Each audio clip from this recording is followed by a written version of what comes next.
നിന്ന് ആരെങ്കിലും പുറത്തേക്ക് ഇറങ്ങുമെങ്കിൽ എനിക്ക് സിഗ്നൽ തരണം കേട്ടോ. നിനക്ക് എന്തുവാ കുഴപ്പം? അതിനിപ്പോ ഇവിടെ എന്തോ സംഭവിച്ചു? ഹലോ ഗൈസ്, അങ്ങനെ നമ്മുടെ ഉപ്പും മുളകും പുതിയ പ്രമോയിൽ എന്തൊക്കെയാണല്ലേ സംഭവിക്കുന്നത്? പാവം നമ്മുടെ ലച്ചുവിനെ മാറ്റിയിട്ട് ഈ ഓരോരോ പെണ്ണുങ്ങൾ എന്തിനാ നമ്മുടെ സിദ്ധുവിന്റെ ജീവിതത്തിലേക്ക് കയറ്റി വിടുന്നേ?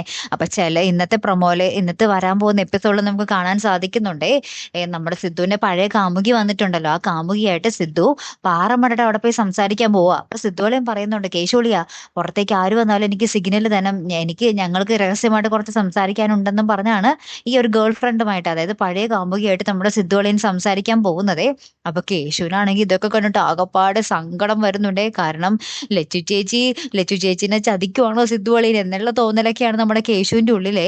എന്നാലും സിദ്ധുവളിയനെ എന്താ പറയാ പിണക്കാനും പറ്റത്തില്ല നമ്മുടെ കേശുവിന്. അപ്പൊ ഗൗരിയമ്മായി ഇത് കണ്ടിട്ട് പാറമടയുടെ അവിടെ നമ്മുടെ കേശു ഇങ്ങനെ നിൽക്കുന്നത് കണ്ടിട്ട് ഗൗരിയമ്മായി വന്നിട്ട് കേശുവിനോട് ചോദിക്കുന്നുണ്ട്, എന്താടാ നീ ഇവിടെ ചുറ്റിപ്പറ്റി നിൽക്കുന്നേ എന്നും പറഞ്ഞ് ഇങ്ങനെ ചോദിക്കുന്ന സമയത്താണ് പിന്നീട് പുറകിലേക്ക് ഇങ്ങനെ നോക്കുമ്പോൾ നമ്മുടെ സിദ്ധുവും കാമുകിയും കൂടെ സംസാരിച്ചുകൊണ്ടിരിക്കുന്നത് കാണുന്നത്.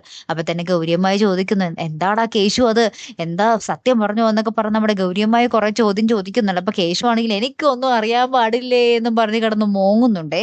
ലാസ്റ്റ് നമ്മുടെ ഭവാനിയമ്മൂമ്മ പാറമട വീട്ടിലേക്ക് നമ്മുടെ കേശു വരുമ്പോ ചോദിക്കുന്നുണ്ട്, നീ എന്താടാ വല്ലാതിരിക്കുന്നത്, എന്ത് പറ്റി കേശു എന്നൊക്കെ പറഞ്ഞ് കുറെ ചോദ്യം ചോദിക്കുന്നുണ്ട്. അപ്പൊ കേശു ആണെങ്കിൽ ഒന്നും തന്നെ തുറന്നു പറയുന്നില്ലേ.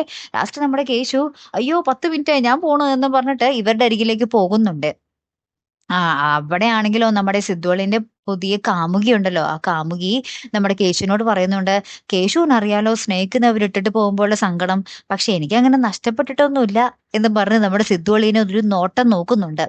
ഇനി എന്താണ് സംഭവിക്കാൻ പോകുന്നത്? നമ്മുടെ ലച്ചു അവിടെ പോയി ഗൈസ്, എത്ര ദിവസമായി, 1-2 ദിവസമാണെങ്കിൽ പോട്ടെ സഹിക്കാമെന്ന് വെക്കാം. നമ്മൾ സിദ്ധുവും ലച്ചുവും തമ്മിലുള്ള ആ ഒരു കോംബോ കാണാൻ വേണ്ടി കട്ട വെയിറ്റിംഗ് ആണ്. എത്രയും പെട്ടെന്നൊന്ന് ആ ലച്ചുവിനെ കൊണ്ടുവന്നിരുന്നെങ്കിൽ ഈ പ്രശ്നത്തിന് വല്ല ആവശ്യമുണ്ടോ അല്ലേ? കാത്തിരിക്കട്ടെ. അടുത്തൊരു വീഡിയോ വരുന്നത് വരയ്ക്കും ഗുഡ് ബൈ.